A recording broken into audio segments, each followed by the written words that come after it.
네, 오늘은 성막들과 성막 울타리라는 제목으로 말씀의 은혜를 나누겠습니다. 성막은 오늘날 교회의 예표가 된다고 제가 여러 번 말씀드렸죠.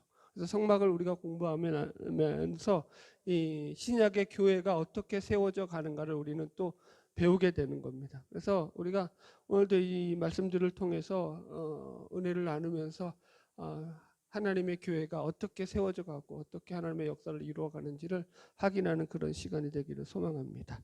우리 말씀 이제 9절 27장 출애굽기 27장 9절 읽으면서 시작해 볼게요. 먼저 한 절 읽읍시다. 시작.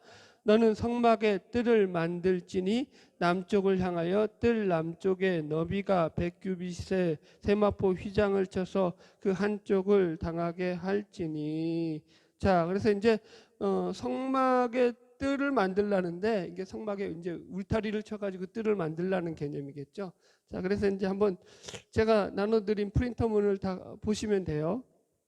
여기 이제 성막돌과 성막 기둥이라고 제가 프린터를 나눠드렸는데, 그러니까 이 뜰이라는 게 지금 성막 여기 기둥들이 쭉 둘러쳐져 있고 가운데 비어 있는 공간이 성막 뜰이라고 생각하시면 돼요. 그래서 이제 동쪽으로 해가지고 입구로 성막문을 들어가면, 그죠? 번제단이 있고 물두멍이 있잖아요.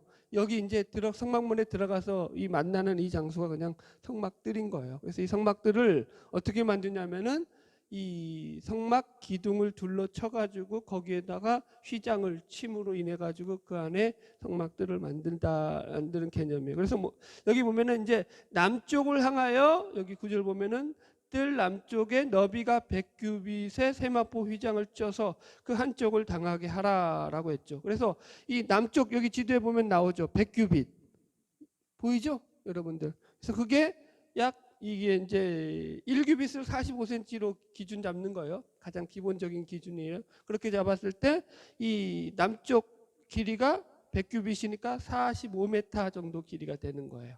이해하셨죠?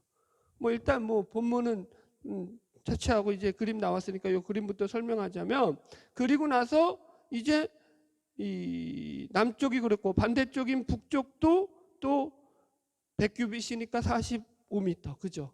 그 다음에 서쪽하고 동쪽이 되는 이 앞쪽과 뒤쪽은 여기서도 50규빗씩 되니까 약 22.5m가 돼요. 이해하셨죠? 그러니까 넓이가 22.5, 길이가 45m 정도 되는 그런 직사각형의 크기가 지금 이 성막의 뜰의 크기예요. 전체 크기가. 그래서 대강 평수로 따지니까 약 300평 정도 돼요. 300평 되면 이해가 쉽죠. 그래도 큰 편이죠. 꽤 큰 편이죠.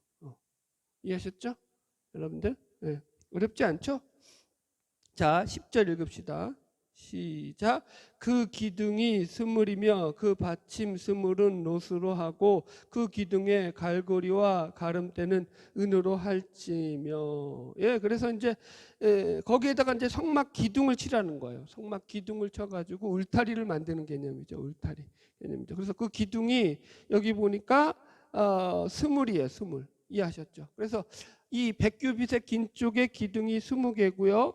또 받침 그다음에 받침 스물은 노수로 하고 그 기둥의 갈고리와 가름대는 은으로 하라, 이렇게 말하고 있어요. 일단 씁시다. 울타리. 그래서 지금 울타리 크기는 제가 말씀드렸고 성막 기둥부터 다룹시다.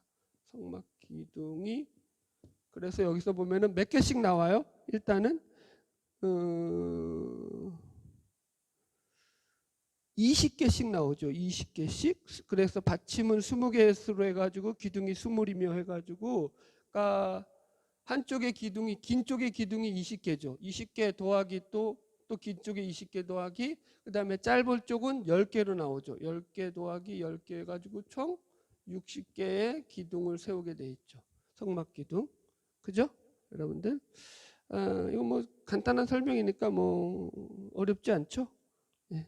그래서 기둥이 세우고 10절 읽읍시다. 시작. 그 기둥이 스물이며 그 받침 스물은 노수로 하고 기둥의 갈고리와 가름대는 은으로 할지며. 받침은 노수로 하고, 그죠? 그래서 받침이 노시고 가름대와 갈고리와 가름대는 은으로 해라. 그래서 갈고리가 나오고, 그죠? 가름대가 따로 써야겠네요. 가름대가 나오죠. 다 이게 이제 무슨 소리냐면 여기 보세요. 그림을 보세요. 이 갈고리라는 것은 이게 쉽게 말해서 지금 여기 끈이 있죠. 끈. 그러니까 텐트의 볼대라고 생각하시면 돼요. 성막 기둥을 텐트의 볼대면 이 볼대에다가 뭐예요? 줄을 묶어가지고 쭉 당겨서 고정을 말뚝을 박아서 고정을 시켜야 될 거 아니에요. 그죠? 텐트 고정시킬 때. 그 식으로 지금 볼대에다가 지금 이 줄을 거는 데가 갈고리예요. 이해하셨죠? 그리고 그 다음에 가름대는 뭐냐면은 이 기둥과 기둥을 서로 연결해주는 이 막대예요, 막대. 그런데 이게 이제 금속 막대죠. 은막대를 만들었어요. 은을 막대를 만들어 가지고 그걸로 이 성막과 성막이 아니 이게 성막 기둥과 기둥 사이를 연결해주는 그 연결할 때 그 연결에 끼울 수 있는 그 고리, 그게 가름대예요. 이해하셨죠? 그것도 은으로 만들었다라는 거예요. 그게 이게 그림 없이 이렇게 설명하면 되게 그래서 말이 어렵게 들리는데 그렇게 어려운 얘기가 아니죠. 그리고 거기다가 이제 세마포 휘장을 친다라고 나오죠. 여기 구절 제일 앞에 보면은. 그래서 세마포 휘장을 쳐서 그 한쪽을 당하게 하라라고 해가지고 그래서 이렇게 볼대를 세우고 거기에다가 이제 세마포 휘장을 다 걸어 치는 거예요. 이해하셨죠? 그래서 이 세마포 휘장이 상징하는 것은 성도의 행실, 올바른 행실. 그래서 세마포 휘장을 친다라는 정결한 삶이라고 생각하시면 돼요. 자, 12절 넘어갈게요. 시작. 뜰의 옆 곧 서쪽에 너비 10규빗의 포장을 치되 그 기둥이 열이요 받침이 열이며. 제가 앞에서 설명했죠. 서쪽, 그러니까 이 성막의 뒤쪽이에요. 그림 보시면 참조하시면, 그죠? 그 뒤쪽으로도 기둥을 10개를 세워서 그렇게 휘장을 쳤다라고 하시면 돼요. 이해하셨죠? 13절 시작. 동쪽을 향하여 뜰 동쪽의 너비도 10규빗이 될지며. 설명했죠? 14절 시작. 문 인쪽을 위하여 포장이 15규빗이며 그 기둥이 셋이요 받침이 셋이요. 자, 이게 무슨 말이냐면 이제 문을 중심으로 해가지고 좌우로 뭘 세웠다라는 거예요. 기둥을 3개씩 세웠다라는 거예요. 문 이쪽에도 3개 세우고 문 저쪽에도 기둥이 3개 세워졌어요. 그림 보면 나오죠. 그죠? 그러면은 이 총 10개 중에서 3개 세워졌으니까 6개고 가운데는 4개가 세워졌다라는 거예요. 그러니까 성막 문에 해당하는 그 문에는 기둥이 4개가 세워져 있어요. 그냥 방언한다 생각하시고 들으시면 돼요. 그 그림에 다 설명되어 있으니까. 이거 중요하지 않아요? 자, 15절 시작. 문 저쪽을 위하여도 포장이 15규빗이며 그 기둥이 셋이요 받침이 셋이며. 이해하셨죠? 예. 그러니까 이 3개씩 세운 데 길이가 15규빗이라고요. 그러니까 15규빗, 19규빗, 30규빗. 그러면은 성막 문은 20규빗, 50 빼기 30 하니까. 예, 방언한다 생각하시면 된다 그랬어요. 자, 16절 시작. 뜰 문을 위하여는 청색, 자색, 홍색 실과 가늘게 꼰 배실로 수놓아 짠 20규빗의 휘장이 있게 할지니 그 기둥이 넷이요 받침이 넷이며. 그리고 이 성막문은 어떻게 하라고요?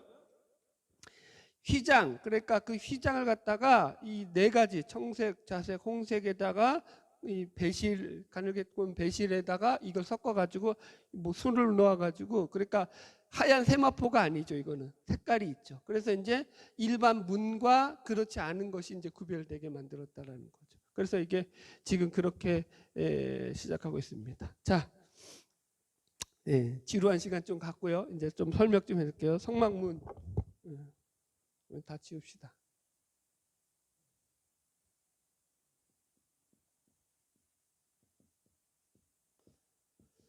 성막문은 그래서 여러분 어느 쪽으로 난다고 했어요? 여기 보니까 동쪽이죠.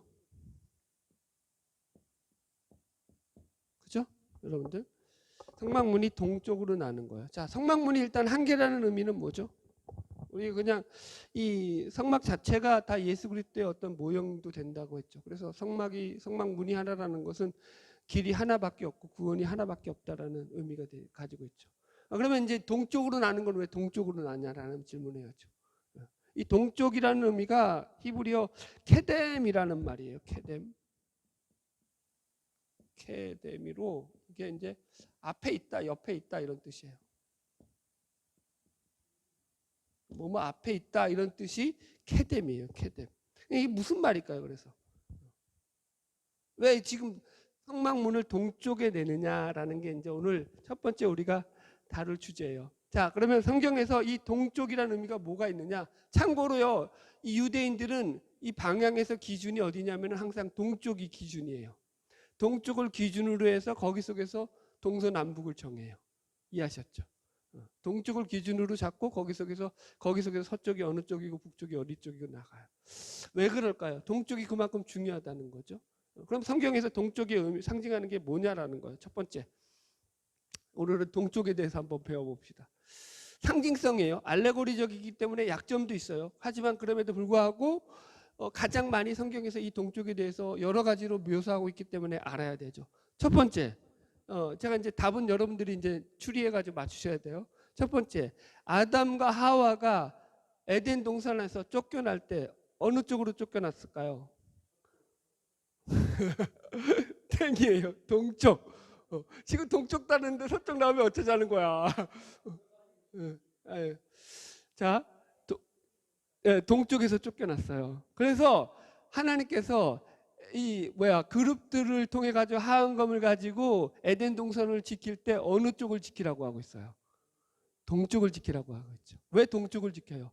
나간 것이 동쪽이니까 들어오는 것도 동쪽이 되는 거예요. 이해하셨죠? 이거 안 찾아봐요. 두 번째, 그 다음에 가인이 그 동생 아벨을 죽이고 그리고 나서 하나님을 또 피해가지고 도망가잖아요. 어느 쪽으로 그가 살던 지역에서 어느 쪽으로 도망갔을까요? 동쪽. 확인해 봅시다. 이거는 이 사람들이 진짜 창세기 4장 부문 접어놓고 창세기 4장 11절 16절 가보세요. 창세기 4장 16절.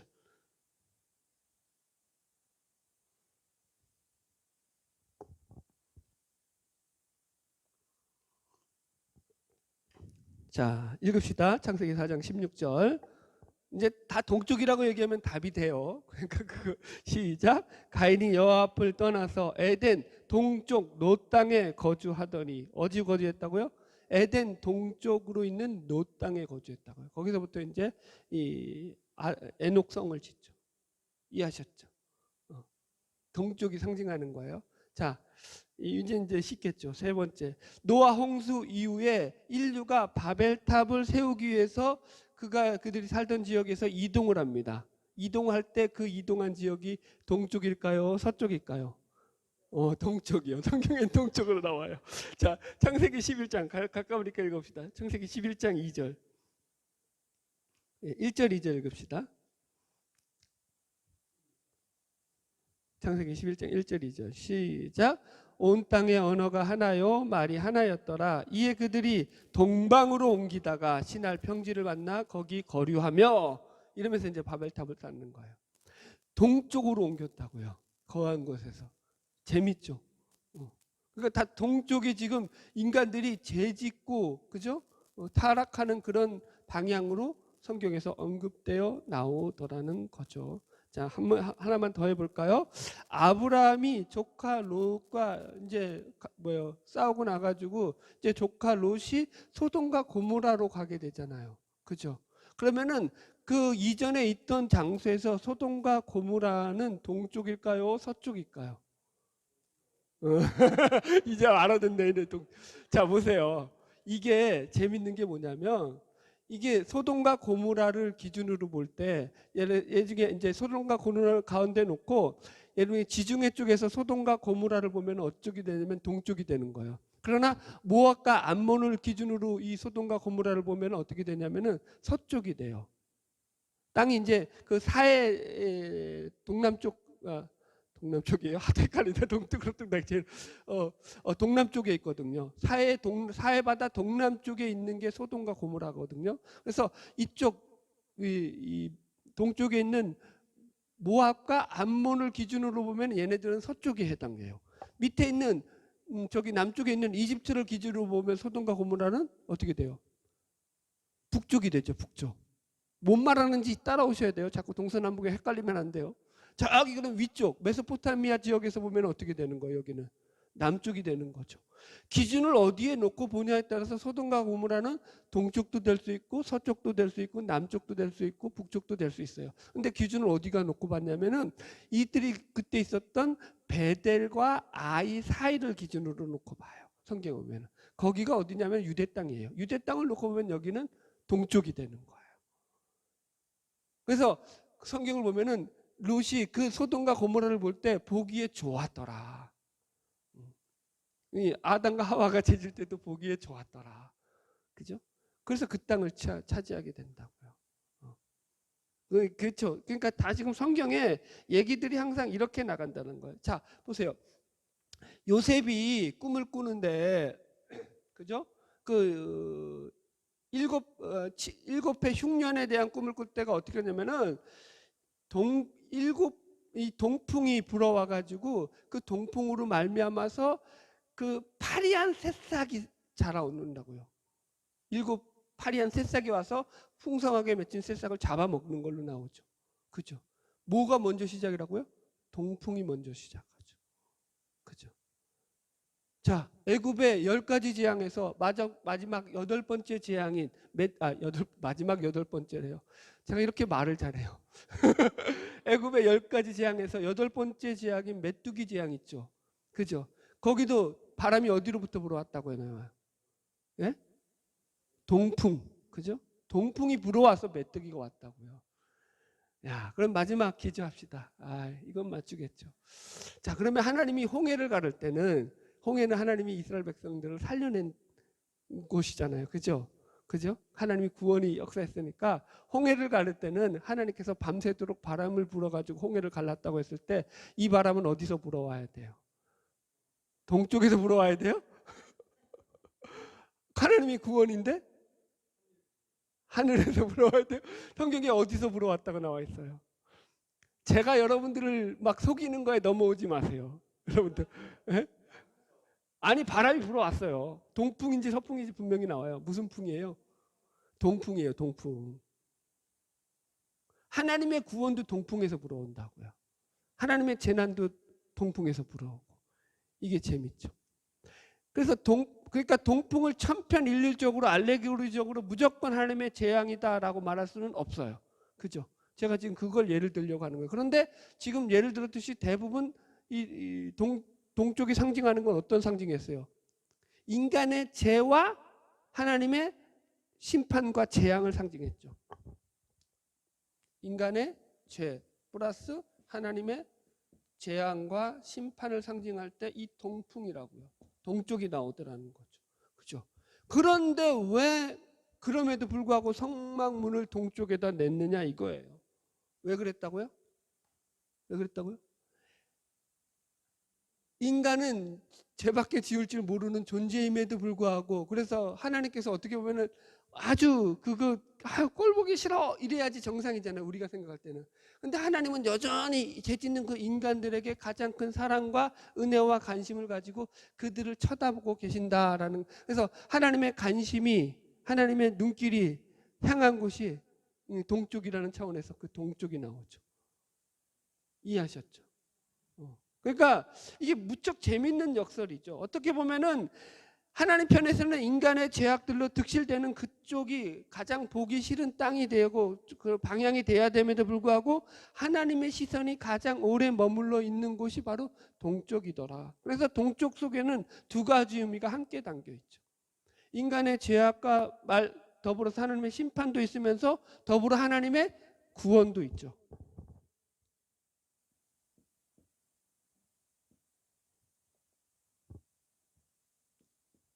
심판만 있지 않죠. 그죠? 그래서 보세요. 에덴 동산에서 동쪽에서 쫓겨났으니까 회복하려면 어디로 들어가야 돼요? 서쪽으로 들어가야 돼요? 나은 곳으로 들어가야죠. 동쪽으로 들어가야 되죠. 그죠? 성막문도 그런 의미죠. 동쪽으로 나왔으니까 동쪽으로 들어가는 거죠. 보세요. 하나님께서 은혜를 베푸실 때도 항상 동쪽이 같이 나오죠. 그래서 에스겔에서 하나님께서 만물을 소생케 하는 그 생물을 살리는 생명의 강물이 흘러넘치게 하는 그 생명수가 흘러넘칠 때에 에스겔서에 보면은 제일 먼저 뭐예요? 물이 어디로부터 나왔다고 했어요? 동쪽 성전, 동쪽에 있는 동쪽 성전의 문지방에서부터 밑바닥에서부터 물이 흘러나왔다고요. 방향이 어디라고요? 동쪽이라고요. 생명을 살리는 것도 동쪽에서 나오더라는 거죠. 그러니까 이게 성경이 말하는 역설이죠. 그래서 바울은 이것을 로마서에서 어떻게 표현했냐면 인간의 죄가 더한 곳에 하나님의 은혜가 더욱 넘치더라라고 표현을 했다고요. 이해하셨죠? 여러분들. 그러니까 늘 그런 거죠. 우리의 삶 속에서 가장 은혜가 넘치는 때가 언제냐? 여러분들은 언제라고 생각해요? 내가 똑바로 살았을 때, 내가 성실했을 때, 내가 열심하고 훌륭히 모든 일을 잘 감당했을 때 은혜가 넘치더라가 아니라 사실은 우리가 가장 낙심했을 때, 우리가 가장 실망했을 때, 우리가 가장 죄에 빠져 있을 때, 우리가 정말로 인간은 이거밖에 안 되네 라고 스스로를 자책하고 있을 때 하나님은 그때 우리를 오히려 붙잡아 주시고 은혜를 베푸시죠. 아멘. 그게 더 크죠. 안 그래요? 세상과 다른 거죠. 세상은 안 되니까 포기하고 거기 속에서 인간의 고집과 인간의 아집과 인간의 어떤 더러운 그런 마음들을 품게 되죠. 우리는 하나님이 붙잡아 주심으로 그 위기를 하나님의 은혜 가운데 넘기게 되죠. 예. 자, 동쪽 문이 가진 의미를 다루었습니다. 자, 다시 본문으로 넘어갑시다. 출애굽기 27장 17절 같이 읽읍시다. 시작. 뜰 주위 모든 기둥의 가름대와 갈고리는 은이요 그 받침은 노시며. 예, 갈고리와 가름대 문제가 나와요. 아까 얘기했는데.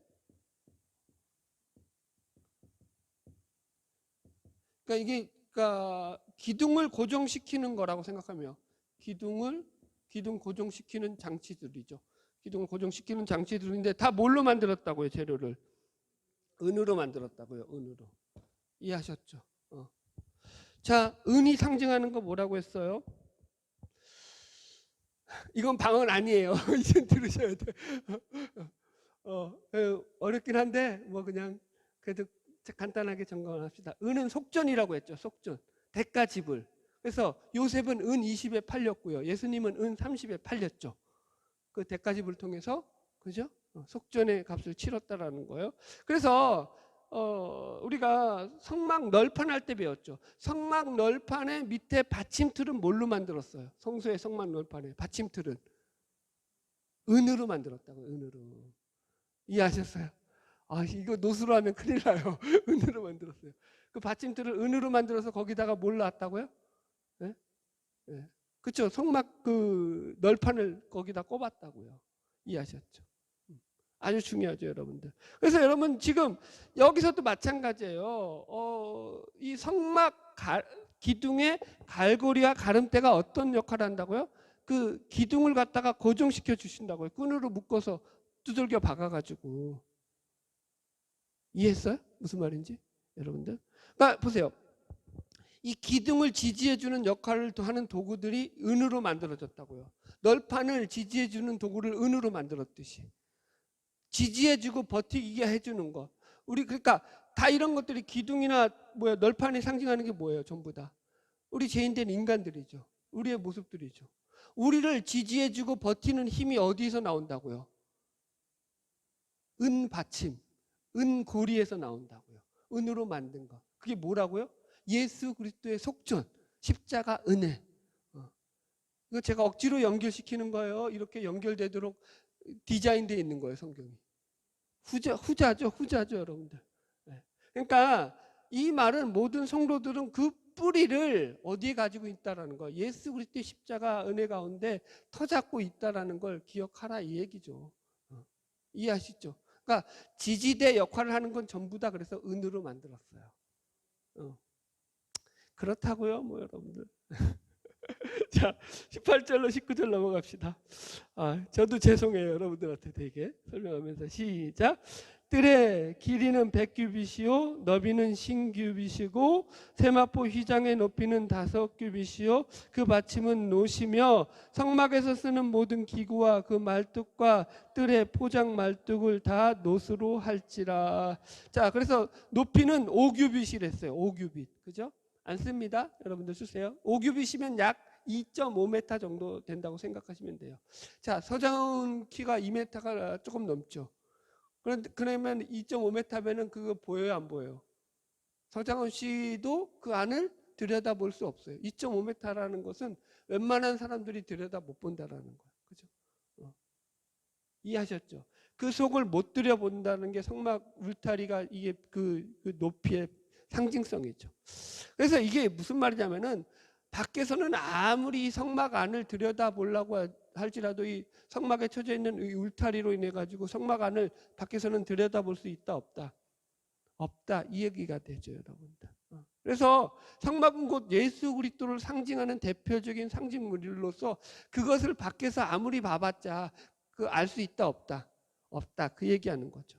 그 안에 들어와야지만 진정으로 그 모습을 발견할 수 있다. 밖에서 볼 수 있는 것은 그냥 세마포 가림막이 다라고요. 세마포로 가렸잖아요. 흰 세마포죠. 흰색이죠. 그게 성도의 옳은 행실이라고 했죠, 여러분들. 이게 매우 중요하죠. 그래서 계시록에서도 가면은 마지막에 가서 어린 양의 혼인 잔치에서 나오는 장면이 뭐냐면 신랑 대신 예수님을 기다리는 신부들이 입는 옷이 무슨 옷일까요? 이거 못 맞히면 바보. 세마포 흰 옷. 이해하셨죠? 그러니까 우리가 예수님의 신부라는 상징으로 있는 게 세마포 흰 옷이라고요. 그걸 성도들의 옳은 행실이라고 또 풀이하고 있고요, 여러분들. 그래서 이렇게 교회론으로 정리합시다. 교회의 외형을 사람들이 바깥 사람들이 아무리 볼 수 있지만 이 교회 건물이 크네. 저는 요즘 기분이 좋아요. 우리 교회 이제 가끔 이제 작업하러 오신 그런 일하시는 분들이 왔다 가면서 우리 교회를 보고 여기 대형 교회네요. 막 이렇게 하니까 우리도 대형 교회구나. 말은 듣기 좋잖아요. 그 외형만 보는 거죠. 그 안은 봐요, 못 봐요? 교회 안에 들어와서 여러분 여기 지금 본당을 봤다고 해서 그거 본 거예요? 그거 본 거 아니죠. 교회는 그게 아니죠. 여러분들. 예수 그리스도의 생명력을 볼 줄 알아야죠. 그 안에 생명력이 있어야 되는 거죠, 여러분들. 여러분, 그래서 사람들은 예수 그리스도가 진정한 구세주요 구원자가 되심을 교회 밖에서 아무리 보려고 해봤자 보여지지가 않는 거죠. 그래서 그들이 먼저 접하는 것은 항상 뭐냐면 세마포로 된 그 외형적인 거죠. 세마포가 뭐라고요? 성도들의 옳은 행실. 그것을 통해 가지고 기독교를 접하고 교회를 접하게 되는 거예요. 아직 예수 생명력은 없죠, 그 안에. 이해하셨죠? 무슨 말인지. 그래서 우리가 명심할 것은 예수 그리스도의 증거되는 복음이 우리들의 옳은 행실을 통해서 증거되도록 하나님께서 그렇게 세팅해 놓으셨다고요. 복음의 증거가 그렇게 되도록. 그래서 예수님께서도 친히 뭐라고 말씀하셨다고요? 너희가 세상의 소금이고 빛이다. 그래서 너희들의 옳은 행실을 통해서 하나님께 사람들이 영광 돌리게 해라. 제 얘기예요? 하나님 말씀이에요? 하나님 말씀이죠. 부담감 좀 가지세요. 이거 풀어줄게요. 걱정하지 마세요. 또 부담감 가지라고 또. 부담감 가져서 될 일 같으면요, 억수로 가져보겠지만 천만의 말씀, 만만의 콩떡이죠. 예. 자, 교회가 가진 신비성에 대해서 좀 얘기합시다. 이게 교회가 가진 신비성이죠. 안에 들어와서 예수 그리스도를 만나지 않는 한 여러분 구원이란 요원한 거예요. 교회 밖에서 아무리 떠들어봤자 소용이 없죠. 자, 이렇게 설명해 볼게요. 교회가 가진 신비성은 복음의 비밀이라고 우리가 말할 수 있죠. 반응을 못하는 거 봐라 이거. 교회가 가진 신비성은 복음의 비밀입니다. 아멘. 복음의 비밀이 뭐죠? 여러분, 비밀이라는 말은 두 가지로 영어에 나와요. 세크릿이 나오고요, 미스틱이 나와요. 비밀, 복음의 비밀, 계시의 비밀이라고도 하죠. 안 쓸게요. 여러분들 알아보세요. 시크릿이 있고 미스틱이 있어요. 영어로. 시크릿은 뭐죠? 감춰져 있는 거예요. 그래서 모르는 거죠. 이단들이 써먹는 성경의 비밀을 지들만 안다고 할 때 그 비밀이죠. 그러면 성경에서 말하는, 에베소서에서 말하는 비밀은 뭘까요? 다 미스틱으로 나와요. 원어로 보면은. 이해하셨죠? 신비죠, 신비. 미스틱이 무슨 의미죠? 예를 들어서 세계 7대 불가사의에서 이집트의 피라미드가 미스틱이죠. 왜 신비롭다고 하냐면은 숨겨져 있어서 모양을 몰라서 신비가 아니라, 속을 몰라서 신비가 아니라 겉으로 보고 아는데 그것을 도대체 어떻게 그 과학이 발달하지도 않는 미개한 그 시기에 그렇게 완벽한, 그죠? 과학적인 비율을 가지고 아름답게 만들어낼 수 있었느냐가 신비라는 차원에서 신비죠. 무슨 말인지 이해하셔요? 하나님의 말씀은 다 드러나 있죠. 숨겨져 있지 않다고요. 무슨 이단들이 말하듯이 우리 조직에만 들어오면은 그 비밀을 너가 알 수 있어. 여기 여러분 거기 백날 들어가 봐요. 그래, 그 신천지가 말하는 14만 4천에 들어갔다고 치자. 그 뭐가 달라져요, 뭐가? 뭘 알기는 뭘 알아요, 쥐뿔이. 그거 아니라고요. 그죠? 다 여기 미스틱이에요. 신비라고요. 비밀인데 다 드러나 있는데, 드러나 있음에도 불구하고 그 뜻이 너무 신비로워서 사람들이 그것을 이해하지 못한다는 차원에서 비밀이죠. 그게 복음의 비밀이죠. 예수의 비밀이죠, 여러분들. 여러분, 이게 얼마나 놀라우냐고요. 그래서 이 비밀이 어떻게 찾아봅시다. 에베소서 3장. 제가 속 편해요. 그래야지 여러분들도 편하고. 에베소서 3장 가보세요. 요 5절만 읽고 정리합시다. 오늘 추석 앞인데 오래 하면 주책이겠죠. 저도 눈치를 보고 있습니다. 에베소서 3장 여기 보세요. 3절 4절 읽읍시다. 3절 4절. 3절부터 계속 읽읍시다. 제가 읽으면서 이제 풀어드릴게요. 에베소 3장 3절부터 시작. 곧 계시로 내게 비밀을 알게 하신 것은 내가 먼저 간단히 기록한과 같으니 그것을 읽으면 내가 그리스도의 비밀을 깨달은 것을 너희가 알 수 있으리라. 여기서 지금 우리말로는 비밀로 번역했지만 영어로는 세크릿이 아니라 이 비밀이 뭐라고요? 미스틱이라고요. 미스틱. 신비라고 하는 게 더 정확하죠. 신비적이라는 것이. 그런데 5절 읽읍시다. 그게 뭐냐면 감춰져 있는 있어서 아무도 모르는 것을 내가 깨달았다, 이 말이 아닌 거예요. 읽읍시다. 시작. 이제 그의 산 사도들, 거룩한 사도들과 선지자들에게 성령으로 나타내신 것 같이 다른 세대에서는 사람의 아들들에게 알리지 아니하셨으니, 이게 뭐냐? 그래서 이제 6절 시작. 이는 이방인들이 복음으로 말미암아 그리스도 예수 안에서 함께 상속자가 되고 함께 지체가 되고 함께 약속에 참여하는 자가 됨이라. 그 비밀이 뭐냐? 그 신비가 뭐냐? 이방인들도 하나님의 교회 안에 들어오게 되었다. 이방인들도 하나님의 구원이 그들에게 예정되어 있다라는 얘기라고요. 그게 비밀이라고요. 그게 유대인들에게는 감춰져 있어서 얘네들이 몰랐다 이거예요. 그 머리로 깨닫지 못했다고요. 그게 감춰져 있었나요? 비밀이라서 몰랐던 거예요? 아니면 계시돼 있지만 알아먹지 몰라서 몰랐던 거예요? 후자죠. 말도 어렵게 하네. 여튼 그래요. 이해하셨죠? 여러분 보세요. 이게 지금 우리가 이 그리스도의 비밀을 맡은 자로서 이게 배워야 될 가장 중요한 사항이죠. 복음은 다 드러나 있죠. 그런데 그 복음이 누구를 통해서 드러난다고요? 우리를 통해서만 드러난다. 그러니까 우리가 열심히 살자, 깨끗이 살자, 노력하자, 물론 맞죠. 그러나 맞음에도 불구하고 틀리죠. 여러분이 열심히 살아서 예수가 드러나는 것이 아니죠. 열심히 안 살았어요? 그러면 여러분들 반대로 물어볼게요. 여러분들이 열심히 안 살아서 여러분들의 삶 속에서 예수가 안 드러났던가요? 열심히 살았는데도 안 드러나잖아요.